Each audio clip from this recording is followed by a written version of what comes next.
All right, guys, what is going on? This is episode 59 of the VF Cast. I am VF Baller. Over here, we talk about gaming and everything under that umbrella. Now, I have a few topics. One is a main topic that actually people are talking about all over the world of gaming, and rightfully so, because I think it's worth talking about, obviously, if you really know what's going on with Mick Gordon and Bethesda. But I'm going to give you my thoughts on it. I'm not going to pretty much repeat everything that happened. Everybody should know what has happened by now, but I'll give you my thoughts and opinions about the situation. Also, we're going to talk about the Xbox. The original Xbox turned 21 this week. We're going to talk about that. That's my favorite console. I'm going to give you my reasons why, and I'm going to go a little bit further in depth with that.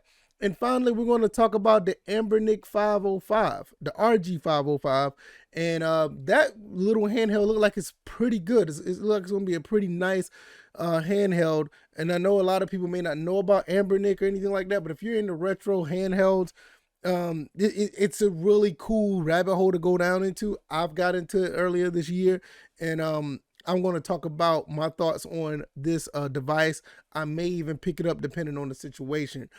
All right, if this is your first time here, hopefully you hang around. You can go ahead and hit the like, share, subscribe. And I normally do videos that maybe once or twice a week where I talk about certain things in the gaming industry that may not too many people may not talk about. And if they do talk about it, I try to give a little unique perspective on them. So that's pretty much my angle on all of this. I also do pickups. I also do live streams. So hopefully you guys won't hang around. I also like to talk about retro stuff. I kind of lean towards the retro stuff, but I do play more of the, what I want to say, I guess say current things. I still look at PS3 as somewhat current, even though I think it's retro now, but that's another story. Don't want to hold you guys up too much. Let's get into this because I got a lot to talk about. Where do we start with this whole Mick Gordon and Bethesda thing? Listen, I'm gonna be on record. I'm gonna tell you, I never looked into who does the work behind the music in most games. I just don't. I mean, I like the music. It's cool. I roll with it, and it is what it is. And I always thought the music in Doom, especially Doom 2016, was like phenomenal. I mean, it was great. I never understood who. I never went to look and see who did it, but I thought Doom 2016 music was great. It's one of my favorite games I played on PC because it's one of my games that I've really taken to using a mouse and keyboard in, because I'm not necessarily a mouse and keyboard guy. I will play with a controller even on my PC. But that game made me want to use mouse and keyboard. And with that, and with the speakers right here, and the music blaring, and the graphics, and how well that game played, I really was immersed into that game. The thing about it was I really didn't get into Doom Eternal yet. And I'm kind of disappointed in myself because I should have played that game as much as I played Doom 2016. But nevertheless, I will be getting into it sometime down the road because I really want to play it. I may even live stream it just because I need to get back on my live streaming game anyway. But nevertheless, I didn't know who Mick Gordon was, but he was the one that did the music. And I thought it was, okay, that's cool. I really thought that the music was excellent. And for him to do that, it was finally getting to know who it was. I mean, thank you for the music, because the music was great. Unfortunately, he had a lot of problems with Doom Eternal's official soundtrack. And like I said, I'm not going to go through that whole thing and the whole list of things and all the things that have happened. But I will say this. It's very hard not to take Mick Gordon's side on this. It's very hard. The receipts he came up with, all the things that he's pointed out of what happened, it's just really, really compelling. It's really hard to say that he's lying. It's very hard to say that he's lying. And when you look at everything, and I'm going to put the link down in the description for the full statement. 58-minute read. That is extremely long for anybody to come up with some receipts on what happened. Usually some people have like a statement here or a picture there and all this other stuff. It was you get those things like, oh, that looks like something happened.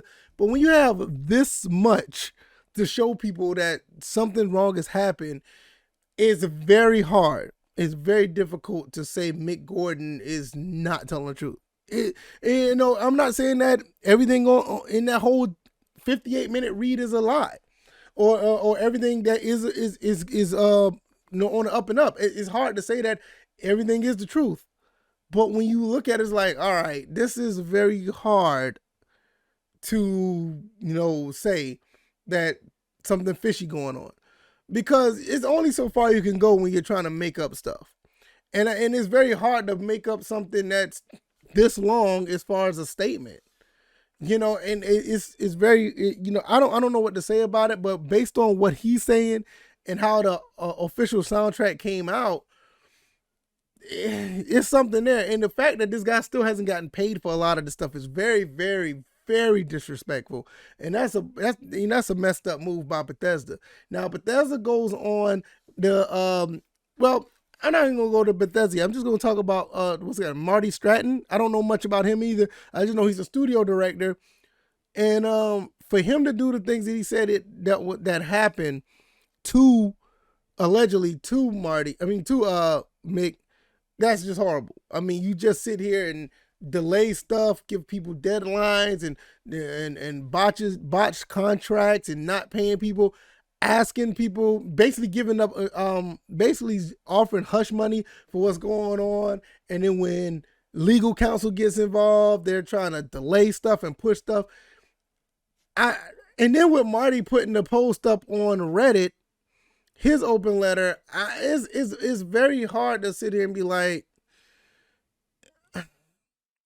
it doesn't look like they don't look good. The guys on the opposite side of Mick Gordon just don't look good. Marty, Bethesda, everybody on there. I mean, this whole thing is another lengthy post from by Marty Stratton, but it's not as long as the other one. But this one is, it just just didn't jive with me when I read it as well. And then you give off his work to another person named Chad, and he doesn't do right by the work. The work is messed up, and then try to put Mick's name on it. This whole thing is ridiculous, And from what things look like, and I can maybe go into court because Bethesda put out a post which was terrible. I saw it on Twitter. I just responded as whatever, because the post was horrible in my opinion. It was just a terrible response. I don't want to go and read it. You can go check that out on Twitter. Just go to Bethesda on Twitter. It's their pinned tweet at the top. And don't get me wrong, it's cool that they're not saying that don't go after any party or whatever the case may be. That's cool. You don't want anybody threatening people, but that's going to happen. That's just the nature of the business. But when you come out with something like this saying that Mick Gordon mischaracterized and misrepresented the team of id Software and I think it was ZeniMax and everything, when you come up with these type of receipts that Mick Gordon did on Medium, which I'll put the link down, the link should be in the description by now, you should check it out. When you do something like that, it's very hard to say you mischaracterize somebody. You got receipts on top of receipts and receipts. You got emails that's dated all the way back to 2018. You got pictures. You got all the stuff. I mean, you got all type of stuff to back up your claim. It's very hard to say that anybody was mischaracterized. Very hard. I mean, this is a lot of stuff. I mean, at the end of the day, I want to say this. I don't know what anybody's situation is. I mean, it's not just with the Mick Gordon or Bethesda, whatever. This is just general stuff in life. Be a person about your word. Be about your word. Be a stand-up person. If you're going to do something, say you're going to do it. If it can't be done, say it can't be done. Don't manipulate people, especially when it comes to stuff like this. I mean, this guy right here, his whole reputation was damn near sabotaged over something that this company did. Now, I understand crunch time is crunch time. People have, deadlines to make. But at some point, you're just going to have to sit there and be like, if it can't be done, it can't be done. I don't care who will be upset about it. It is what it is. You're just going to have to bite the bullet. That's just life. There's plenty of times where, I can count on at least one hand that things just couldn't be done. There was just things that happened that was supposed to be done that was beyond my control. And I would say it was supposed to be done because things go better when it's done and it's essential for it to get taken care of. But timing, opportunity, all that stuff is everything. And if you can't, if those things don't line up, it just can't be done. I mean, the consequences are just a missed opportunity. And when you, and on top of it, you can't set yourself up for failure. You can't set yourself up for these things to happen. And I think that's one thing that not only just Bethesda, but a lot of these gaming companies do. They set themselves up for, failure. They try to bite off more they can chew. They try to do more than what is needed. And I get it because money's involved. You want to make money. You want to appease the fan base or the customer or your newfound fan base from new people coming in. But I will tell you this honestly. If you're just upfront about stuff, people will understand. They may be a little upset, but they will understand because you know why? You were upfront with them. Like, all right, look, this can't take place. We are not able to do this. We apologize. Yeah, people are going to be mad, but the backlash of you not fulfilling that compared to what's going on now, Bethesda's probably looking back and, they're probably trying to save face on social media or whatever. But behind closed doors, I'm pretty sure, like, why do we do this? Why do we do this? Now, I know from firsthand from dealing with other companies, and I mean, not just in the video game world, but in other companies, they always try to do more because you always want to maximize your potential profits and production. You always want to try to do that. So that's just a part of business, the risk you take. And sometimes those risks just don't pan out. But when they don't pan out, the last thing you want to do, in my opinion, that I would want to do, is make it fall on someone else that really was raked over the coals or had nothing to do with your decisions. And this is basically what's going on here. If this goes to court, I don't think Bethesda has a case as of right now. Now, Bethesda say they're willing to show things, show things that say that contradict what Mick Gordon is saying because they want to defend themselves. And I understand you want to defend your company, but some things aren't necessarily indefensible. Like some of this stuff is very hard to it's some things that are hard to defend what Mick Gordon put out there. It's very hard. So I don't know how they're going to do that, but it's going to be interesting to see. But bottom line is, pertaining to people in general, if you're listening or you're watching, just be upfront about whatever you do to anybody. Just be upfront. Because if you will be received much better because people will understand where you're coming from and they understand you did the best you can on trying to get things done. And the last thing, just a sucker move, just to throw it off on somebody else. I mean, that's just pathetic. But that's all I'm gonna leave with. That's what I'm gonna leave you with. That I'm gonna talk about Xbox. Xbox turned 21. The original Xbox is my favorite console of all time, and right behind the Dreamcast. The Dreamcast was my favorite until the Xbox came out. Now, don't get me wrong. I love all my consoles. I have plenty of consoles behind me. I love playing my video games. I love them all. But it was just something about the original Xbox when it was released. It was the first game console that was able to do everything the previous generations done, but took a step further. Now, the Dreamcast, they knocked on the door. They started knocking on the door with 56K built into the machine. That was cool. And no problem with that. But when Xbox came in, it came up with broadband. And to this day, if you can hook up with broadband, you can get a very good experience online with the original Xbox. Now, with it turning 21, and is it turning 21? I think it turned 21.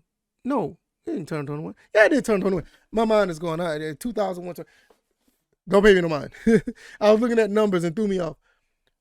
With Xbox turning 21, you have a situation here that we can go back and look at some games. That's what I want to do anyway.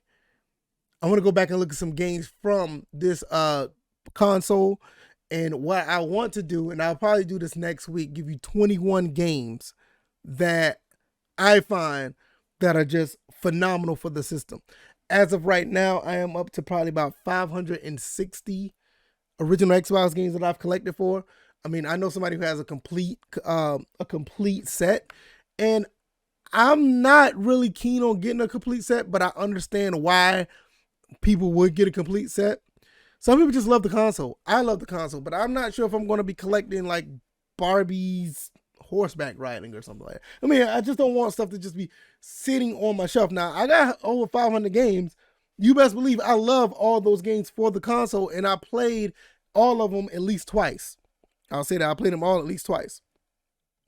So I'm really ecstatic that all this time, 21 years later, that this game console is still able to be just as good as it is. I just bought my son a original Xbox. If you saw it on Twitter, you see my son, he's playing his original Xbox downstairs and he loves it. But it's just something special about this console. It's just with the hard drive capabilities, playing DVDs. I know PS2 did it a little bit better with the DVD thing. The graphics in the game, 480p. I know games now are at 4K and all this other stuff, but 480p to me is so clean and crisp, especially if you get it on HD, like an old school HD CRT or one of those first original flat screen TVs that still have the component cables in the back. Those games look absolutely amazing on those displays. And it's just something about it just sit right with me. It sit right with me. I love it. I love it. But I'll talk about that down the road. I'm planning on probably my next video, what I do, or the next 2 videos. I will be talking about the original Xbox in its entirety. Give you about 21 games to let you know if you're interested in picking up one, what games to get. Got some accessories, all this other good stuff. Now, one thing I don't got, so don't be looking for it. I don't have the Steel Battalion accessory. I had no desire to get it. But I do have some accessories I will show you guys once I make that video. Hopefully you guys will watch it and enjoy. Last but not least, we're going to be talking about this new Anbernic 505, Anbernic RG 505. Now, you probably guys are wondering, all right, what is that handheld up there? That's not a Nintendo Switch Lite. No, it's not a Nintendo Switch Lite. And I said I was going to buy a Nintendo Switch. I said I was, because Bayonetta 3 just dropped. And I'm leaning towards not buying a Switch at this point, but I will buy Bayonetta 3 and play the game on the, what is this right here? I got it. I think it's the Ryujin. Yeah, I'll probably play it on the Ryujinx emulator, because I just don't have no reason to get a Switch, in my opinion. There's some good games on there, but the games run better on the emulator, and I'll just buy the game itself and play it on the emulator. I'll always support the developers or whatever the case may be, but I mean the emulators right here, I rather would play it that way. But that's just me. I have no desire to get a console. Nevertheless, let's talk about this RG505. I have the RG503, which is right here. I think this is a great little handheld. One thing I like about these handhelds is that you could play pretty much anything on it. I play everything up to Dreamcast on this thing, and it plays very well. And the only thing about this one is it's limited as far as the specs. I don't like the specs on this. Does I think it only has like 1 gig of RAM in it. I want to get one. The one that they have here, the RG505, it has 4 gigs of RAM in it. And I mean, that's just great. And what is the CPU? Is a Tiger T618, 64-bit core, but it runs at 2 gigahertz. I think this is going to be a really good, decent handheld for what it can run. It's saying right now it can run anything up to it can run PS2, Wii, Nintendo GameCube. I'm not jumping on board on that. Those 3 consoles right there is going to be tough. Now, anything be under that, PSP, Dreamcast, Sega Saturn, PS1, and everything on down, I think it'll run that perfectly. I mean, because this right here is less specs than the RG505, and it runs all those just fine. So I want to see if it runs, GameCube games. That would be phenomenal. It says it runs 3DS. I think it does. I think it'll do 3DS as well. This right here, this did 3DS as well. So, I want to see if it runs GameCube games. That would be really interesting. I'm not jumping on board the PS2 and the Wii. It's just so hard to emulate those. But if it does do the GameCube, or if it does do the Wii, it should do the GameCube. They're pretty much the same thing. But I think I'm going to get this because when it comes to handhelds, I'm not necessarily a big fan of them. I learned to love handheld gaming through this. I didn't even like the Game Boy when it came out in the 90s. Game Boy, Game Gear, Atari Lynx. I like the PSP a little bit. I have a PSP, but I just have it just to have it. I don't necessarily play many games on it, even though I think the Street Fighter game is phenomenal. But nowadays, just like with the Switch, PSP emulation is actually pretty good. So I've been playing a lot of games on my, on the emulator. I do buy the games. I do buy the PSP games. Don't get me wrong. I don't just download them, but I do buy the games. I support, or I'll just have a copy of an official copy when I do use them on the emulator. And I think, that's, in my opinion, that's the way to go. But mostly I want to get this because if I'm on the go, like if we're traveling, because we travel a lot. Me and my family, we travel a lot. Matter of fact, I'm going to be going down to Statesboro to watch these Georgia Southern Eagles play football. So while I'm out and about or driving, my wife is driving, I will be playing this or she will be playing it. But I think I'm going to try to get this on RG505 right now. It is up for pre-order 10 days from now. It is $10 off if you pre-order it. I think this is going to be a pretty good look. I may try to pick this up. If I do, I definitely will be doing an unboxing like I did this one, and really give you my thoughts and opinions on it because I think this will be a good look. I from what I've seen in some videos, a lot of people say they like it. I like the 503, but I do want another one because this one right here, it has its limitations. It has its limitations, and I'm not cool with it having limitations. So I'll probably jump on that as well. And if I do, I will definitely let you guys know because it looks like a pretty nice looking handheld made. It looks pretty cool. All right, y'all, I'm going to get up out of here. Hopefully you guys like this episode. I'm trying to do better at pushing out more content on this channel. Mostly I am on my other channel doing stuff on a daily basis for the most part. I mostly talk about sports over there, but this is my gaming side of things where I talk about my main hobby. My biggest hobby is gaming. So hopefully you guys will continue to support. The subscriber count is moving slightly. I really appreciate that. I do have a locals account. I've been wanting to try to jump on that, but I may just have it stagnant. Probably put something over there every now and then. It's not going to be as robust as I thought it to be. But if you guys want to go over there and check it out, I may do like an extra episode over there or just do some extra content over there. More like a live streamy type thing where I'm not gaming or when I'm just going out to buy video games or just traveling or whatever. I'll give you probably that side of everything that I be doing. Hopefully you guys will check it out once I give you a bigger announcement on that. All right, y'all. I'm going to get out of here. Hopefully you enjoyed this episode. You guys take it easy. Enjoy your weekend, and I'll be back with that Xbox video. All right, y'all. Y'all take it easy. Y'all be blessed.